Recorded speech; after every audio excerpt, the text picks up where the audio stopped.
We got a major Jordan Addison update that we're going to be diving into on the front half of today's edition of Vikings Now by Chat Sports. And also, Vikings legend, former tight end Kyle Rudolph was talking with Kay Adams about what he would do with the Vikings quarterback situation heading into this offseason. So we'll talk about it all on today's show. My name is Patrick Siepman, and I appreciate all of you guys for tuning in. So Mike Garafolo tweeting this out earlier on this morning saying charges will not be filed against Vikings wide receiver Jordan Addison. According to his agent, Addison was assisted by attorney Brian Packett, of Younger Associations. Tell me Addison will now prepare for filing of a civil claim arising from the alleged wrongful arrest. So good news there. As was the exact quote from Addison's attorney, Brian Packett, saying, "We are thrilled we were able to bring the truth to light quickly. This poor young man's name was being dragged through the mud over frivolous allegations and absolutely zero smoke or fire. He did nothing wrong legally, and thankfully the state was diligent in realizing this as soon as they did."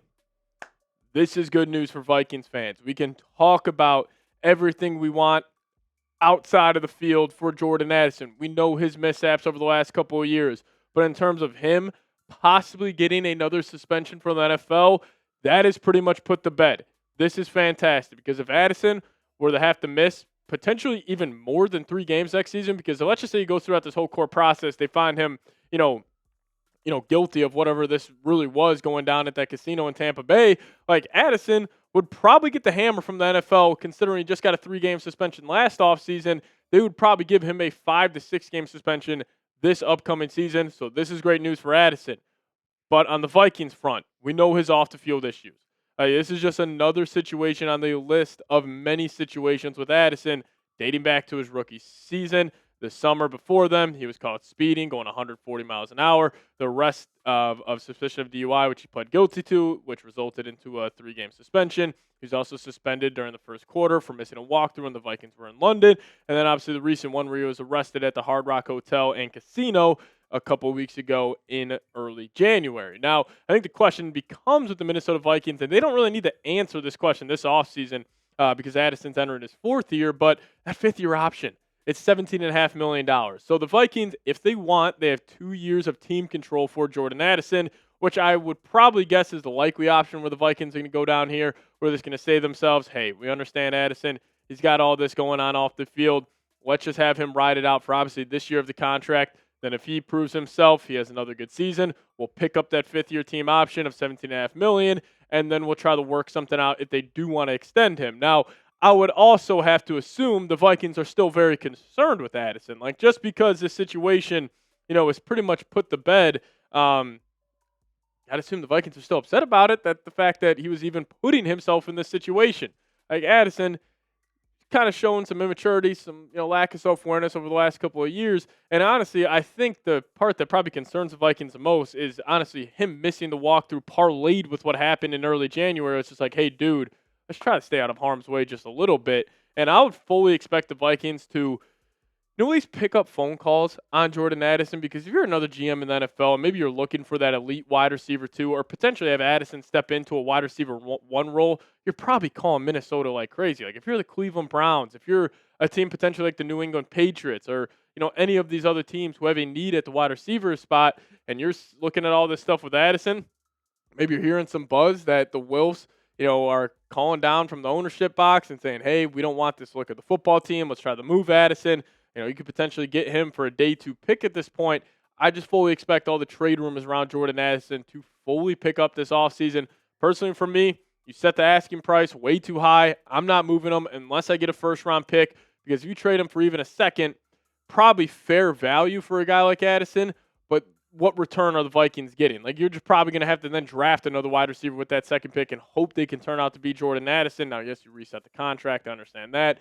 And you also just get like the whole nonsense and drama out of the organization that Addison has brought upon himself and this team over the last couple of years. But I fully expect the trade rumors gain steam. I don't expect the Vikings to deal him. You have him under team control for the next 2 seasons. You are trying to win Super Bowls with J.J. McCarthy still on this rookie contract. You stay the course. You play it out. You roll those die heading the next next season. But you guys let me know. Would you trade Jordan Addison? Give me a T for trade. Give me a P for pass. What say you on this one? Let me know your thoughts down below in the comment section. I'm not trading them unless you get blown away by an offer. But you guys, let me know your thoughts. T for trade or P for pass.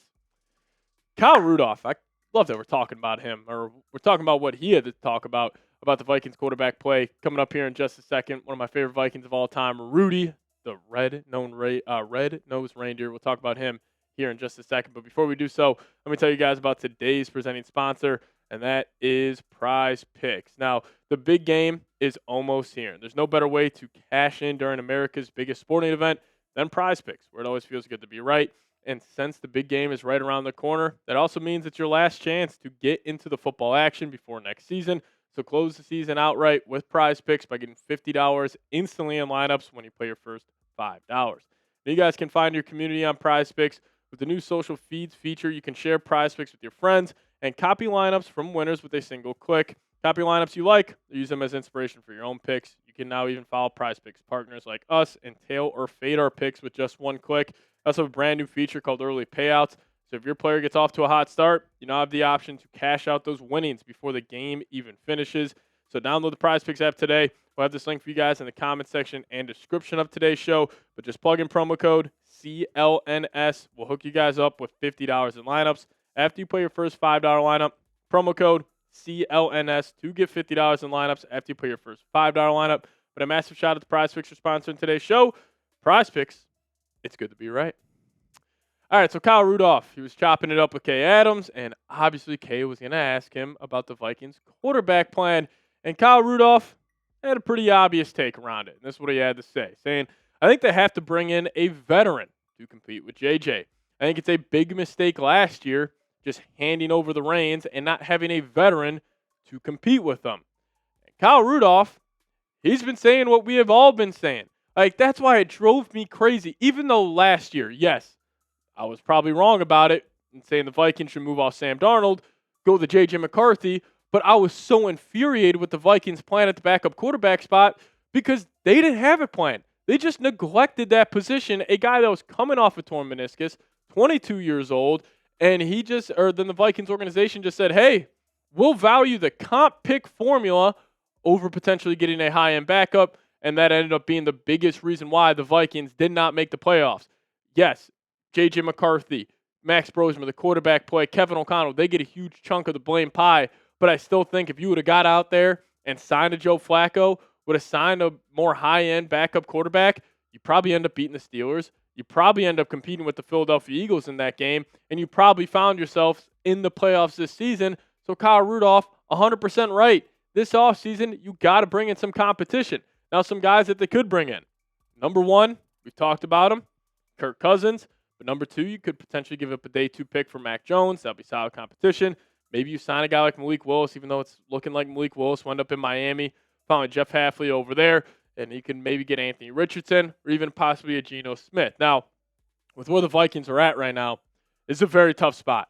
Like, there is no easy answer to this quarterback question that the Vikings have here. There's no easy, like, hey, let's plug this guy in. Let's plug this guy in. He's easy competition because a lot go into it. You know, you might have to trade for a guy. You might have to take on his contract. And a lot of people, you know, we've been talking about one of them being Kyler Murray. Like, are you going to take on Kyler Murray's contract? Are you willing to just bring in Kyler Murray and have him duke it out with JJ? Because I think if you would bring in Kyler, he's probably the no-doubt starter. Like, he would probably beat out JJ in a QB competition unless JJ develops like crazy this offseason. And it's also, if you bring in Kyler, like, do you want to have to pay that much money for him to be your backup quarterback? Probably not. Now, my number one option still is Kirk Cousins. Now, with Kirk reconnecting with Kevin Stefanski, who the hell knows if Kevin's going to want Kirk to be that QB1 there in Atlanta. But if they end up cutting him, I think the Vikings should pick up the phone right away and be like, hey, we'll sign you to a 1-year, $10 million deal. And I already see people be like, no, we can't bring back Kirk. If I just asked everybody to, put some blinders on and just pretend Kirk Cousins was never in Minnesota, I could tell you, hey, we're going to bring in a 37-year-old who just came off, a really good season with the Atlanta Falcons, who is, again, not a drama guy like Kirk Cousins. I think would embrace a backup role just like he did with Michael Penix. Like, if you just removed Kirk's previous stop with the Vikings, Kirk makes a lot of sense. So he's still my number one option. The home run option here is a guy that Kevin O'Connell absolutely loves. That's Anthony Richardson, who you could probably get for a 6th-round pick. And I still remember this moment because to me, this just means something. It was when Kevin O'Connell, the first game after Anthony Richardson got benched for Joe Flacco on that Sunday night football game, which was a disastrous game. Vikings ended up winning, but that was a hideous game that the Vikings played. He came up to him after the game and said, "You're a bad dude." And Richardson said, "Yes, sir. If you want another KOC QB rehab project, Anthony Richardson should probably be at the top of your list." So I don't know who the hell they're going to bring in, but there will be some elite competition.